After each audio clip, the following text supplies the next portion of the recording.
everything is online nowadays, we can directly share our information to directly over internet, and it can be easily shared. Is it okay? Let us move to the next part.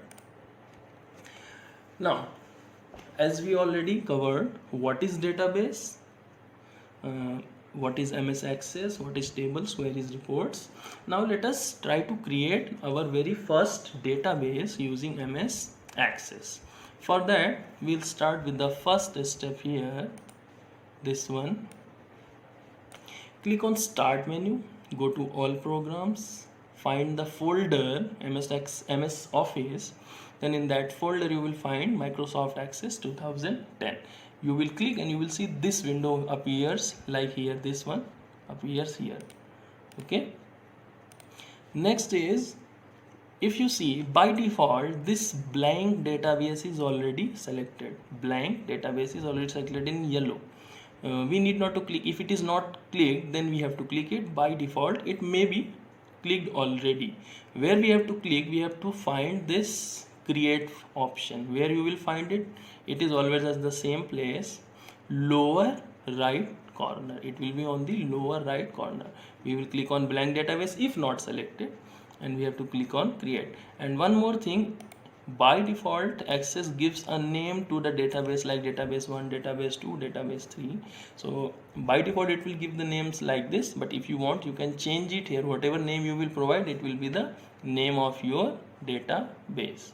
Okay, so this is the easy way. File menu, after opening that file menu, new, blank database, and create. Is it okay? Move to the next. One more thing, that whenever you save a database, it is always saved with the next extension ACCDB. Which extension? ACCDB. Yes. In next page, as we are okay with how to create a database, let us understand more of a table and a primary key.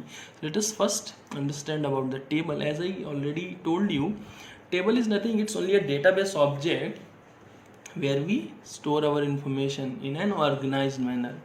As I told you that it consists of rows and columns, and wherever rows and columns intersects, it creates a cell. So within that cell we can put one sort of data. Now if we talk about what are the elements in a table, so basically there are three elements: a field, a record, and the data we fill inside. So what is a field? Field is basically denoted as a column. Whenever we talk about a column in a table, it can be also understood as a field or an attribute. Here you can see in this customer info table, we have this customer ID. Can you see from here to the last one here? This full thing is basically known as one field, one column, or one attribute. All are the same things. Same way, records. The vertical way, if we go, every single piece of information is known as fields, but record is what? This horizontal way, which starts from first field and goes to the last one. So this one to all is basically in particular horizontal way is known as records. So all the columns are known as fields, and all the rows are known as records. It is easy to understand. Columns can have only one type of information, like customer ID means we are only talking about IDs, so it is column, and it is only having this 1 2 3 4 records, 1 2 3 4 values. It does not have any other type of record. One column can have only one type of record. On the other hand, if we talk about rows, one row goes from one column to another, so it can have multiple records, multiple type of values, not multiple records, multiple type of values. And one record is basically about one person. Like if we talk about customer ID, 1 Hope Bob 15 New Road Relay. So this is about a particular person's record, that is customer ID 1. First name is Bob, last name is Hop. He lives in city Raleigh, address is 45 New Road. So it basically belongs to one person. So we can say a record can have different sort of values, but a column or a field can have single type of value. Okay, and we talk about the data means whatever we fill inside is the data, like 1 2 3, this Hop, Moser, Rogers, Bob, Pete, Kiara, and everything, basically data. Whatever we fill inside, 1 2 3 4, anything we fill inside is known as a data. Okay, let us move for. Before moving forward, one thing is there known as primary key. What is a primary key? Primary key you will understand when we will create, really create a table. This is a picture of a table which is already created, but we will try to create a new one, then you will easily understand about primary key. Beforehand we will talk about what is primary key. A primary key is a kind of condition, a constraint, or a check on a table that identifies a record, that whether it is unique or not. That means that data redundancy we talked about now.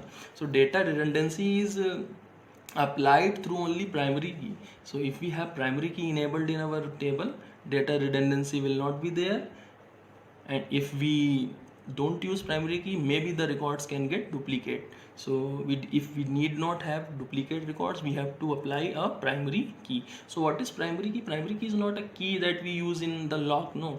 It is a kind of check or constraint or a condition which tests whether there are two records kind of are the same or not, like this customer ID 1 Hop Bob. So this person is the single one here. I cannot make the same record, copy and paste it here and it will work. No, not at all. Every record has to be different. Something must be different. Even the last name, first name, everything is same, but customer ID must be changed. So something there which must be changed. That can be checked easily by primary key. I think it is okay. Let us move to the next one. Okay. While we are creating a table, we have to create columns, and every column has different type of data. Like I told you that customer ID was 1 2 3 4, that means it was numeric. Then we have addresses which is a little longer, something numbers also, like 196 upon A30, B block, Avas Vikas, something like.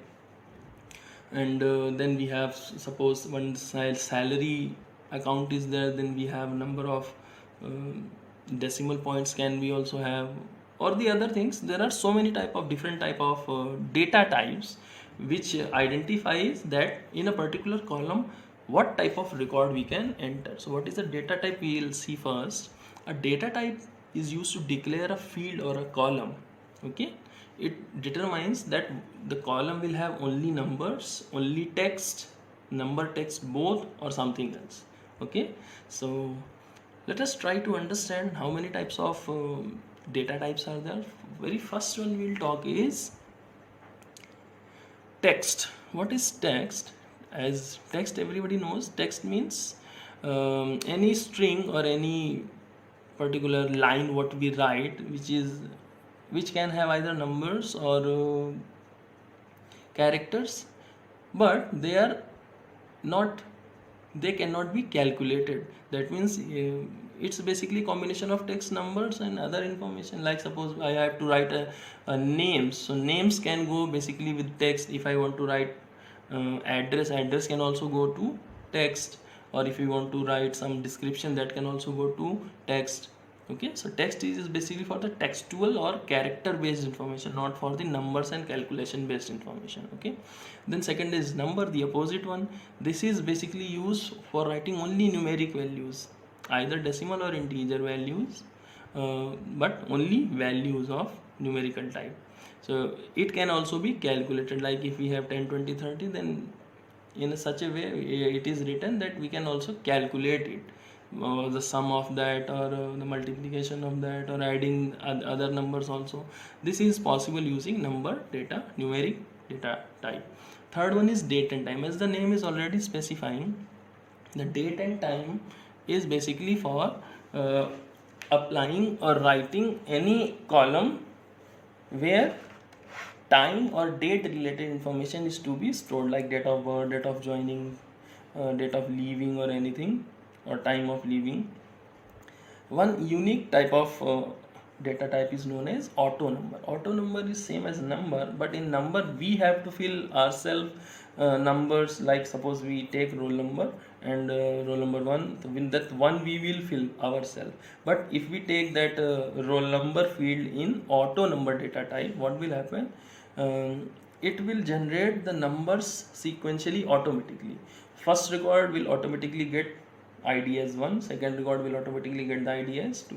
So when we want to have different ids for every record, we can use auto number. Then we have yes no field. Yes no field is there where every record, like suppose somebody is asking in a form whether are you married or not, so it has only two answers, either yes or no. We can't write anything else. So if these type of information is to be filled, we can use the data type as yes or no. Okay. Then OLE stands for object linking and embedding. That means we can use a scenario or a particular page of Excel, page of Word, or page of PowerPoint, or the other window based application inside our table. Yes, it is possible. We can connect our main database to these such applications like Excel, Word, or any other ActiveX object, pictures, or anything we can use in our database using OLE objects. For that we have to create our column and have to provide the data type as OLE. Next is hyperlink. What is hyperlink? Everybody knows it's a kind of text where if we click, it will take us to the some other website. So this sort of feature is available in MS Access. Like if I am writing somebody's record and I am a company owner, I have a database where the other company owner's name or my suppliers or factory owners names are given, along with that their websites also given. So what will be easy? I am just looking at the table, I am finding that there is website given, and there are two options. First is, if I see website, if I can click directly that website and it will open, that will be easy enough. That will not be easy if I click, if I copy that address and go to my web browser, then paste it, then press enter, then it will move. Better one is if in a table itself there is a line given like go to the website, and I click and it takes me to the same website wherever it wanted. So that can be easily done with hyperlink. Next is attachment. Attachment is, suppose in a particular record, suppose I need a birth certificate of my every employee in my database. So birth certificate is basically obviously you will scan that certificate and make a photo of it, then keep it in our record, no? So in that way we can keep these pictures and anything as an attachment. Attachment, you may be already knowing, you are already using it with WhatsApp or emails or anything. So the same way we can have the attachments available in our tables also. So for that type of data type we have attachment data type. Then we have calculated field. Calculated fields are a special type of field. That means where one type of column is based on the information provided by the second column. If we can create a table where I am giving employees salary and I want to hike their salary according to their performance. So if it is a sale company and every person is having their own different sales, so one person is having 1000 sale, one person is having 10,000 sale, one person is having no sale. So according to that the other column gets filled automatically. Those who are having no sales, for them there is no incentive. If one is having 1000 sales, so he will have 500 rupees incentive, and if somebody is having 10,000 sale, it will have 1000 rupees of incentive automatically written in the column. How it will be? Because that field will be of calculated data type. Next is lookup wizard. Lookup wizard means I want to create a new table, but I want the data which is already kept in the other database or with other tables in my own database. So why should I create everything again and again. Better if I have a previous field written, like I need my customer IDs, and I have already written with some other table. Now I am creating another table where I am having some other information along with the customer ID, so I need not to create customer ID column and write every customer ID. Better we can borrow it from the other tables customer ID column. So that can be easily done with lookup wizard. Rich text. Normally when we create a table, they are black and white text, and if you want enhanced readability, some sort of colored text information, we can use rich text type of data type. Last one is memo. What is memo data type? Memo data type is nothing, it's basically like text, but the length is maximum. It's like 65,536 characters we can have in one record. If we opposite go to the text, you can directly check maximum length is 255 characters, and here the maximum length is 65,536. So it's way larger than the text field, but basically both are sort of same. If you want to have your names and addresses, basically you can do it with text, but if you have some descriptive field which is having a larger information, that information can be kept using memo data type.